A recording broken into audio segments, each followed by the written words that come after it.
유치원 선생님이 아이들에게 물었대요. 누가 선물을 주면 뭐라고 해야 할까요? 아이들이 머뭇거리길래 선생님이 힌트를 주셨답니다.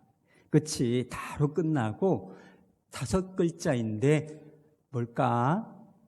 그럴 때 어떤 한 아이가 일어나더니 그렇게 자신 있게 대답하더랍니다. 뭐 이런 걸 다. 여러분 행복하십니까? 여러분이 행복한지 행복하지 않은지 평가해 볼 수 있는, 가늠해 볼 수 있는 지표 하나가 있습니다. 여러분의 마음에 진실한 감사가 있느냐? 있으면 여러분 행복한 사람이고, 그것이 없고 불평만 있다면 여러분 불행한 사람일 것입니다. 데니스 프레이저라고 하는 사람이 감사와 행복의 관계를 이렇게 설명한 적이 있습니다. 우리는 불행해서 불평한다고 생각하는 경향이 있다. 그러나 불평하니까 불행해진다는 말이 더 맞다. 감사하는 사람이 되라. 그러면 훨씬 행복해질 것이다. 여러분 혹시 내가 불행하다 이렇게 느끼고 계십니까? 감사해 보시기 바랍니다. 그러면 그 상황을 역전시켜낼 수 있는 힘이 감사로부터 오게 될 줄로 믿습니다. 여러분은 하나님을 영화롭게 하며 하나님을 기쁘시게 하며 살고 계십니까? 많은 사람들이 하나님을 기쁘시게 하려면 무엇인가 대단한 업적 같은 것을 성취하고 이루어내야 한다고 생각하는 것 같습니다. 그렇지 않습니다. 우리 주님을, 하나님을 기뻐하면 되는 것입니다. 하나님께서 주신 은혜에 대해서 감사하면 되는 것입니다. 주님께서 말씀하셨거든요. 감사로 제사를 드리는 자가 나를 영화롭게 할 것이다. 할렐루야. 여러분은 하나님의 뜻을 행하며 살고 계십니까? 이것도 역시 지표가 가늠해 볼 수 있는 기준 한 가지가 있습니다. 범사에 감사하라. 이는 그리스도 예수 안에서 너희를 향하신 하나님의 뜻이니라. 감사하는 사람이 하나님의 뜻을 행하고 있는 사람이라고 하는 말씀인 것이지요.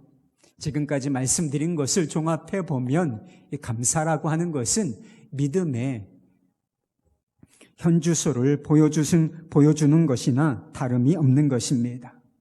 이 감사라고 하는 것이 우리 믿음의 온도계, 우리의 믿음이 어느 정도 되는 것인가, 이 온도계라고 할 수 있는 것입니다. 오늘은 추수감사주일입니다. 한 해 동안 베풀어 주신 은혜를 우리가 기억하고 하나님께 감사로 우리가 매일 감사, 늘 감사하는 삶을 살아야 하지만 특별하게 감사의 마음을 담아 올려드리는 시간입니다. 오늘 이 감사주일에 우리는 특별한 도전 한 가지를 받습니다. 감사하라. 이 정도가 아니라 감사함을 넘치게 하라. 이 도전을 우리가 받고 있는 것입니다. 여러분은 하나님께 감사하되 넘치게, overflow, 넘치게 감사해 보신 적이 있습니까? 저도 생각해 보니까 감사하는 마음 없는 거 아니에요. 제 삶에, 제 마음에 하나님을 향한 감사가 있습니다. 그런데 이것이 넘치는 것인가? 감사 헌금을 한번 해도 이게 넘치는 것이었는가? 이렇게 생각해 보니까 좀 부끄러운 마음이 들었습니다. 추수감사절 헌금을 얼마를 해야 하는가? 이것을 두고 어떤 부부가 이 감사주일에 다투었다는 이야기를 들은 적이 있습니다. 감사주일이 부담스러워서 이 감사주일을 그냥 거른다는 이야기를 들은 적도 있습니다. 여러분, 하나님의 마음을 정말 모르는 것입니다. 여러분, 우리 하나님께서 우리에게 이런 대우를 받으실 분이 아니시라고 하는 것이죠. 우리가 감사함을 넘치게 할 수 있을까요? 여러분, 그렇습니다. 우리의 삶에는 항상 하나님께서 주시는 은혜로 차고 넘치기 때문인 것이죠. 여러분, 한 해를 돌아보십시오. 우리는 한 해 동안 하나님께서 주신 은혜와 선물을 너무나 많이 받고 누리고 살았습니다. 영안이 열리면 우리의 삶에 은혜가 아닌 것이 단 한 가지도 없다는 사실을 깨닫게 되는 것입니다. 그런 찬양이 있죠. 은혜 아니면 살아갈 수가 없네. 호흡마저도 다 주의 것이니. 이런 찬양이 있습니다. 큰 딸아이에게 감사나무 카드에 무엇을 적었느냐고 물었습니다. 그런데 딸아이가 그렇게 대답을 하더라고요. 살아있어서 감사합니다. 이렇게 적어서 저기에 붙여놨다는 것입니다.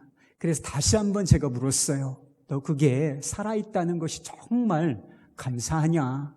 이렇게 물었더니 정말이라는 거예요. 그래서 잘했다. 이렇게 제가 칭찬해 주었습니다.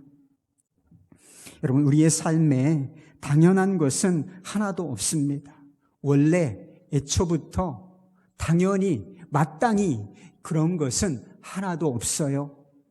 살아 숨쉬는 곳조차 사실은 하나님의 은혜에 속한 것입니다.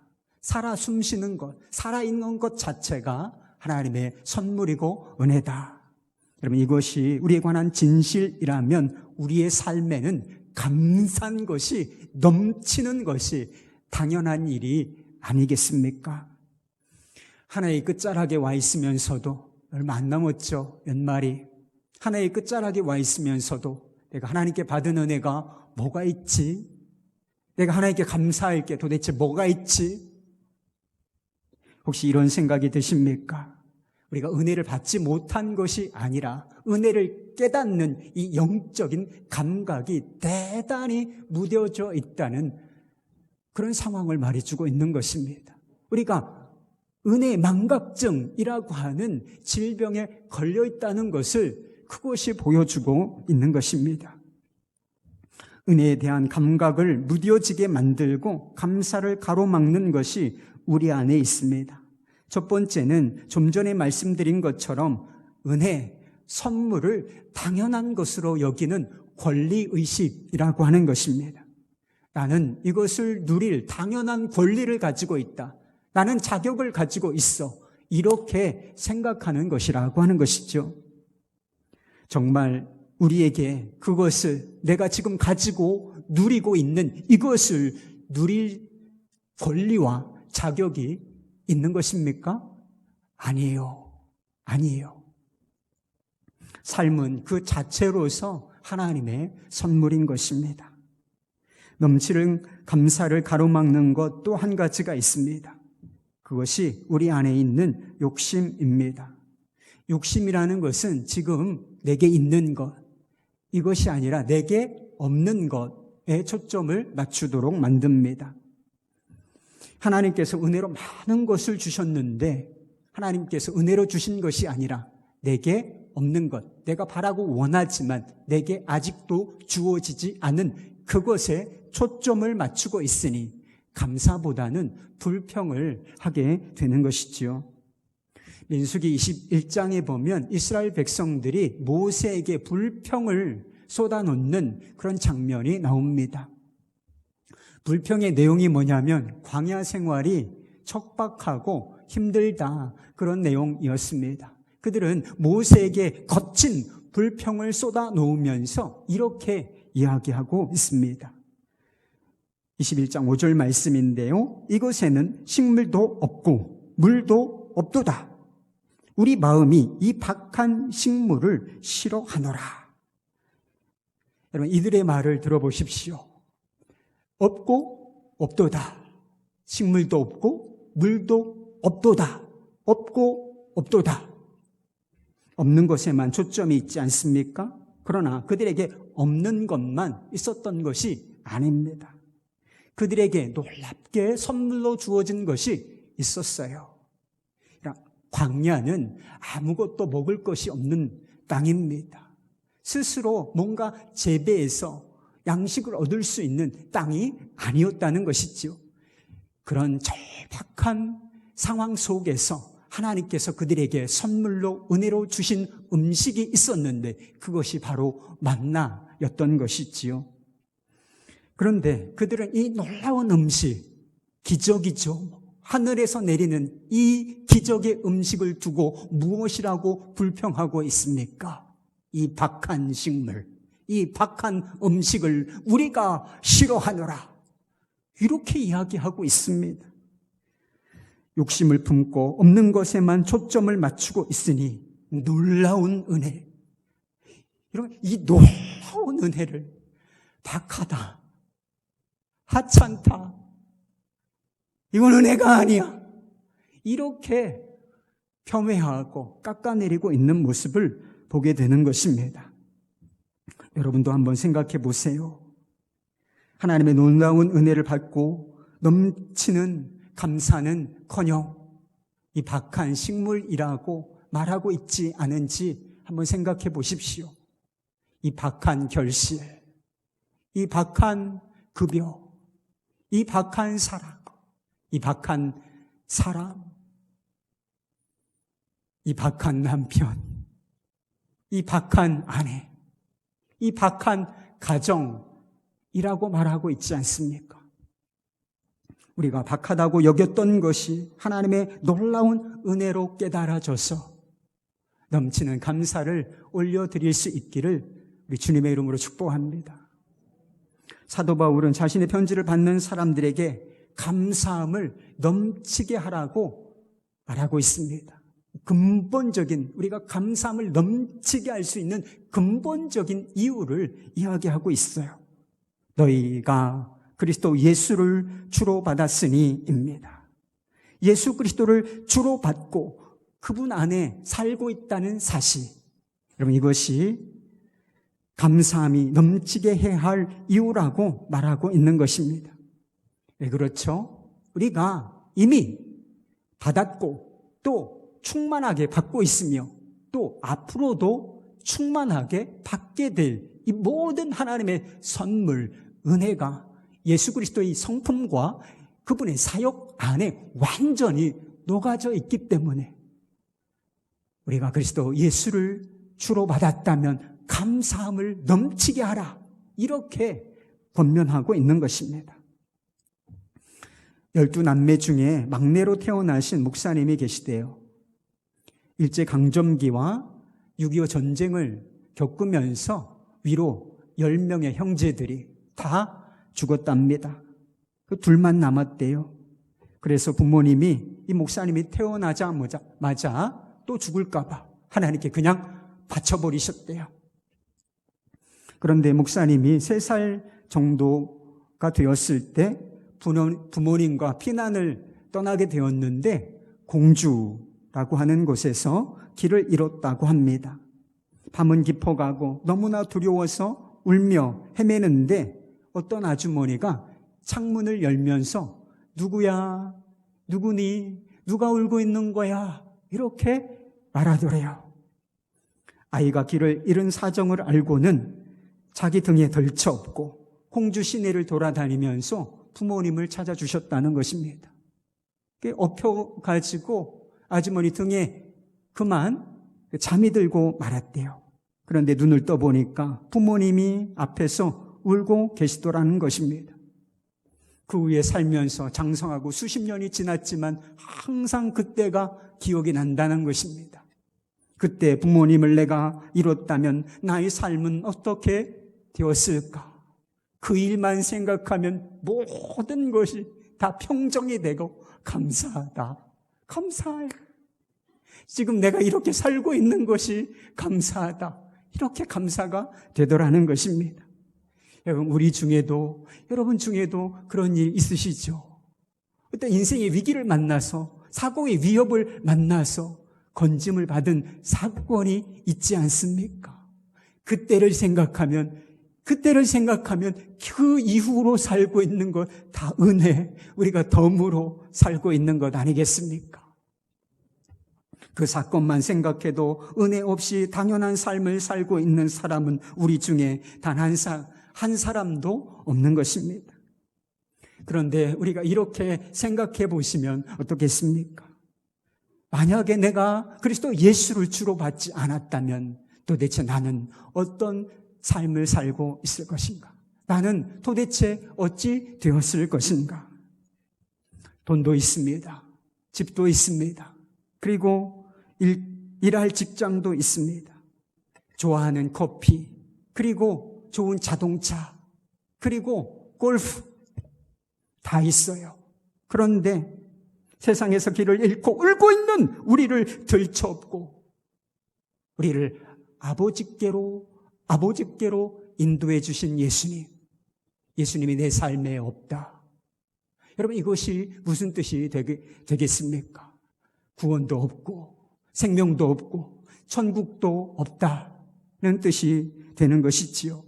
가치 있고 의미 있는 삶, 이것도 없다는 뜻이 되는 것입니다. 다르게 표현하면 여전히 죄와 저주 가운데 있다는 뜻이 아니고 무엇이겠습니까? 랜디 알콘이 이런 이야기를 했어요. 잘 생각해 보세요.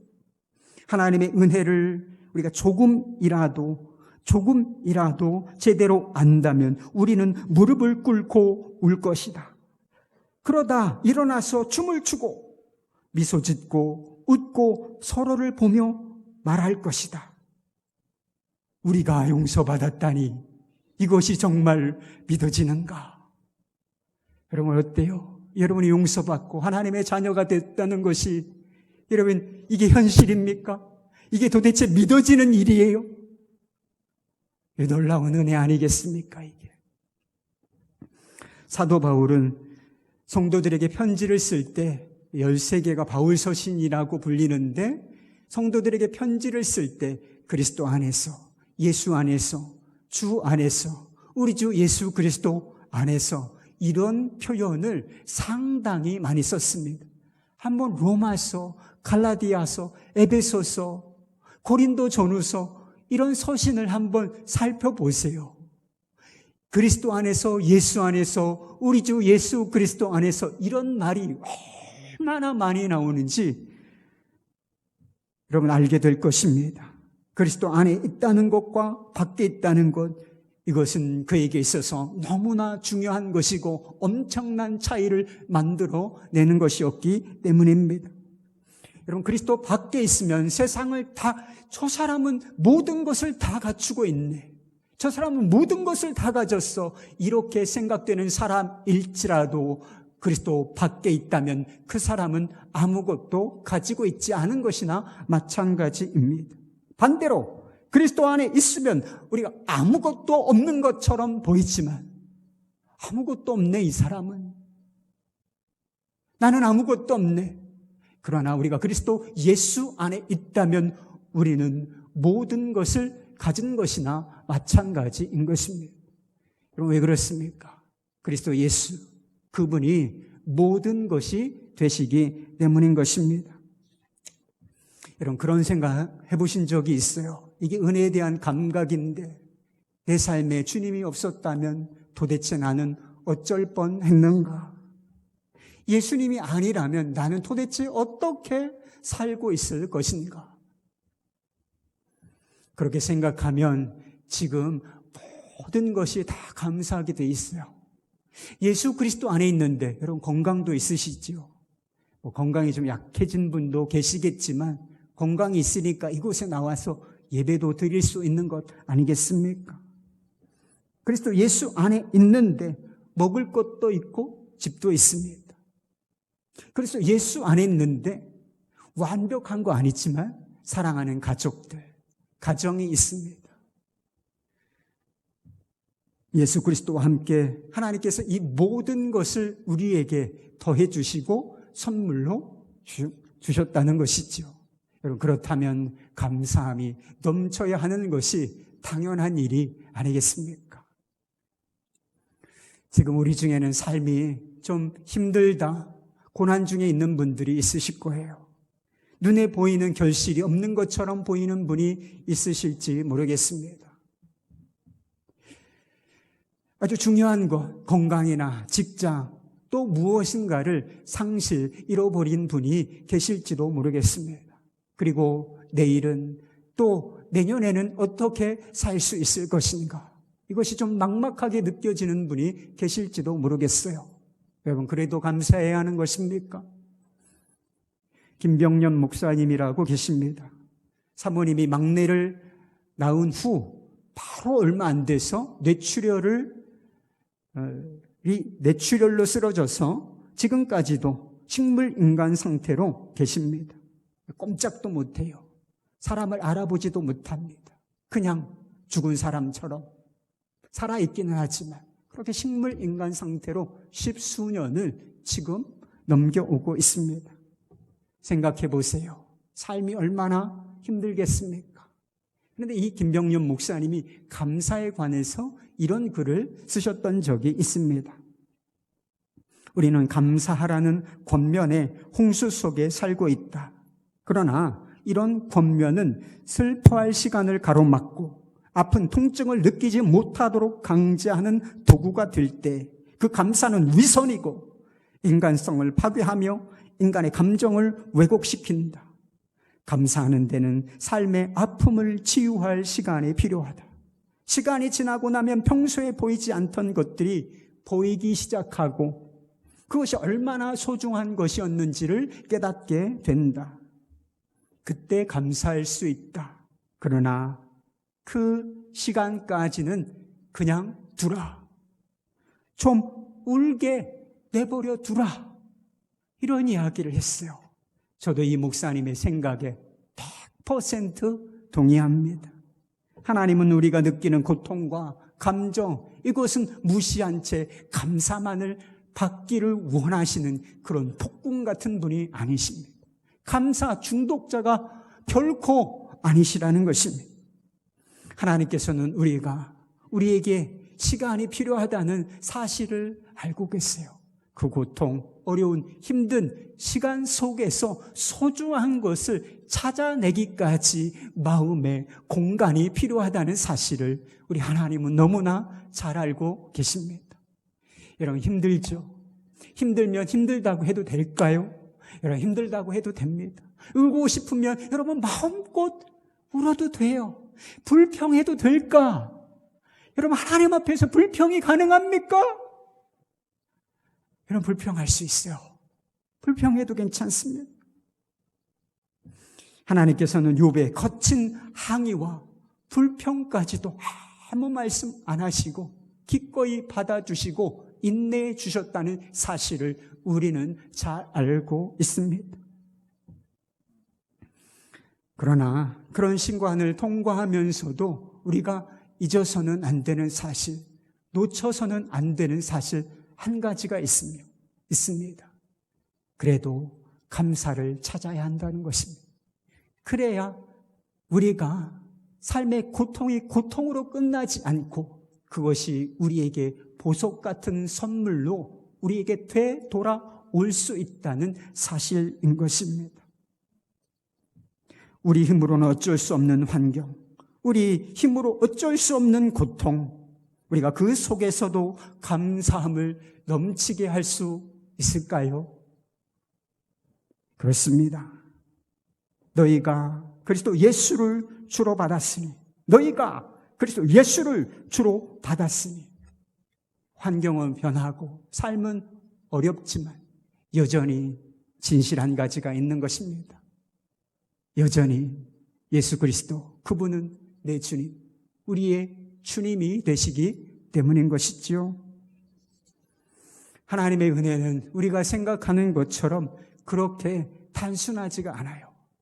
하나님께서 우리의 삶을 인도하시고 다루시는 방식은 우리가 생각하는 것처럼 그렇게 단순하지가 않다는 말입니다. 여러분 이런 말씀 들어보신 기억이 있으십니까? 이사야서 55장 8절에서 9절 말씀이에요. 이는 내 생각이 너희 생각과 다르며 내 길은 너희의 길과 다름이라. 여호와의 말씀이라. 이는 하늘이 땅보다 높음 같이 내 길은 너희 길보다 높으며 내 생각은 너희 생각보다 높음이니라. 인생을 바라보는 시각이 있어요. 그런데 하나님께서 우리를 바라보는, 우리 인생을 바라보는 시각과 그 깊이가 우리가 바라보는 것하고는 차원이 완전히 다르다. 그런 말씀인 것이지요. 이 말씀이 보여주는 것이 진리가 있습니다. 그것은 눈에 보이는 현실, 그것으로만 판단하면 안 된다는 사실을 말씀하고 있는 것입니다. 그러므로 보이는 것에 따라서 은혜가 있다, 없다, 이렇게 말해서는 안 되는 것입니다. 그리고 이것이 내 삶에 유익하다 또는 무익하다 또는 나쁘다, 이렇게 말해서는 안 된다는 것입니다. 다르게 표현해서 내 삶에 감사할 게 있다, 없다, 보이는 환경으로 판단하면 안 된다는 사실을 보여주는 것이지요. 실패처럼 보이고 고통, 고난처럼 보이는 이 일에도 하나님의 은혜가 있겠습니까? 이 일을 통해서 우리의 삶에 아름다운 열매, 뭔가 의미 있는 열매가 맺어지겠습니까? 그렇습니다. 우리가 예수 그리스도를 주로 받아 그 안에 뿌리를 받고 있는 것이 사실이라면 말인 것입니다. 잘 아는 찬양 중에 그의 생각이라고 하는 찬양이 있어요. 가사를 잘 들어보십시오. 제가 읽어드려 볼게요. 하나님은 너를 만드신 분, 너를 가장 많이 알고 계시며, 하나님은 너를 만드신 분, 너를 가장 깊이 이해하신단다. 하나님은 너를 지키시는 분, 저를 절대 포기하지 않으며, 하나님은 너를 지키시는 분, 너를 쉬지 않고 지켜보신단다. 그의 생각 셀 수 없고 그의 자비 무궁하며 그의 성실 날마다 새롭고 그의 사랑 끝이 없단다.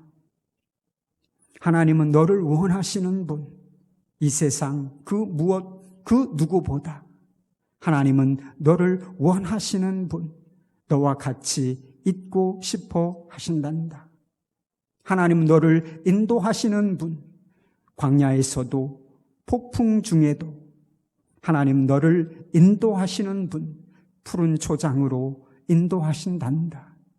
그의 생각 셀 수 없고 그의 자비 무궁하며 그의 성실 날마다 새롭고 그의 사랑 끝이 없단다.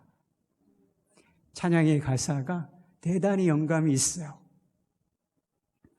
우리를 가장 많이 알고 계시고 우리를 가장 많이 알고 계시되 우리의 가장 깊은 곳까지 우리를 이해하시는 분, 그리고 우리를 절대 포기 아니하시는 분, 인생에 광야가 있고 폭풍이 일어났지만 우리를 결국은 푸른 초장으로 인도하시는 분, 우리 하나님께서 그런 분이시라고 하는 것을 가장 리얼하게 보여주는 것, 그것이 바로 우리 주 예수 그리스도, 그분의 십자가인 것입니다. 우리를 향한 하나님의 생각은 다 셀 수가 없어요. 하나님께서 왜 우리에게 이런 일을 행하시고 허락하시는가 이해하기 어려울 때가 있습니다. 그래서 우리는 질문하죠. 하나님, 왜요? 이 고통은 무엇입니까? 이것이 언제 끝날 수 있습니까? 하지만 그의 자비는 무궁하며 그의 성실과 사랑은 끝이 없다는 것을 가장 충만하게 보여주는 것, 그것이 예수 그리스도, 그분이 우리를 위하여 대신 기꺼이 감당하신 십자가인 줄 믿으시기를 바랍니다. 요즘 생명의 삶 큐티 본문이 요한계시록입니다. 고난받는 그리스도인들, 박해받는 그리스도인들을 위하여 주신 책인 것이죠. 결론이 그겁니다. 요한계시록이 대단히 어려운 것처럼 여겨질 수 있어요. 그러나 이 관점으로, 이 대주제, 이 관점으로 보면 모든 것이 다 해석이 됩니다. 여러분, 결론이 그거예요. 성도들이 약한 것처럼 보이지만 성도는 이긴다. 박해가 대단히 강력한 것처럼 보이지만 교회는 이긴다. 지금의 고난은 장차 영광이 될 것이다. 왜 그렇습니까? 우리의 주가 되시는 그리스도께서 승리자이시요, 구원자이시요, 심판주가 되시기 때문이라는 것입니다. 우리가 다 이해할 수 없고 다 셀 수 없는 일들이 있습니다. 그러나 확실한 한 가지, 이 확실한 한 가지, 그것은 우리가 이길 것이라고 하는 사실입니다. 모든 것이 협력하여 우리가 이해할 수 없는 것들, 이해할 수 없는 고난, 이런 것들까지를 포함하여 모든 것이 합력하여 아름다운 결실을 만들어 낼 것이라. 이것이 분명한 사실이라는 것입니다. 우리가 예수 그리스도를 주로 받아 그 안에 뿌리를 박은 것이 확실하다면 말인 것입니다. 성경교사였던 M.R. 디안이라고 하는 사람이 있는데 그가 이런 이야기를 했어요. 내가 만났던 가장 쾌활한 사람들은 거의 예외 없이 삶 속에서 햇빛이 가장 적고 고통과 고난이 가장 많았던 이들이다. 내가 만났던 가장 감사가 넘치는 사람들은 평생 장밋빛 길을 걸어온 이들이 아니라 형편상 어려운 가정에 심지어 병상에 매인 채 하나님을 의지하는 법을 배운 이들이다. 그런 그리스도인들만이 아는 하나님을 의지하는 방식이 있다. 내가 보았던 불평꾼들은 대개 건강이 아주 좋은 이들이다. 불평거리가 적은 사람일수록 불평이 끊이지 않는다. 이런 이야기를 했어요. 하나님께서 왜 우리에게 이해할 수 없는 일, 셀 수 없는 일을 허락하시는가? 알 수 있는 게 있습니다. 그것은 그리스도를 의지하는, 주님을 의지하는 방법을 배우기 위함인 것입니다. 그리고 결국은 우리를 감사히로 사람으로 세워내시기 위한 계획이 그 안에 있는 것이라는 것이죠. 여러분, 환경이 좋다고 감사할 수 있는 것인가? 그렇지 않습니다, 여러분. 좋은 일이 우리의 삶에, 이것도 좋은 일이고 저것도 좋은 일이고 이런 좋은 일들이 우리의 삶에 넘쳐난다고 우리가 넘치는 감사를 드릴 수 있는 것이 결코 아닌 것입니다. 넘치는 감사는 오직 예수 그리스도, 우리의 주가 되시는 예수 그리스도를 바라보는 눈이 열린 사람인 것입니다. 그 안에 뿌리를 박으며 세움을 받아 믿음에 굳게 서 있는 사람, 그 사람만이 이런 감사함을 넘치게 할 수 있는 사람인 것입니다. 여러분, 예수 믿는 사람, 그리스도인이 어떤 사람인지 아십니까? 여러분, 똑똑히 기억하십시오. 우리의 삶에, 내 삶에 아무것도 남지 않았다 할지라도 예수님께서는 내 주가 되신다는 사실 한 가지만으로 감사함을 넘치게 할 수 있는 사람, 이 사람이 그리스도인입니다. 여러분, 감사가 무엇입니까? 하나님 감사해요. 이것도 감사하고 저것도 감사해요. 오케이, 좋지만 근본적인 감사가 있습니다. 예수님은 내 삶의 주님이십니다. 어떤 형편에 있든지 어떤 처지에 있든지 예수님은 내 삶의 주가 되십니다. 이게 감사해요, 여러분. 사랑하는 여러분, 한번 돌아보십시다. 여러분의 마음에 이 시점에 예수님께서 주가 되어 계십니까? 그렇다면 그 안에 뿌리를 깊게 박고 믿음에 굳게 서서 감사함을 넘치게 하실 수 있는 우리 모두가 되기를 우리 주 예수 그리스도의 이름으로 축원합니다.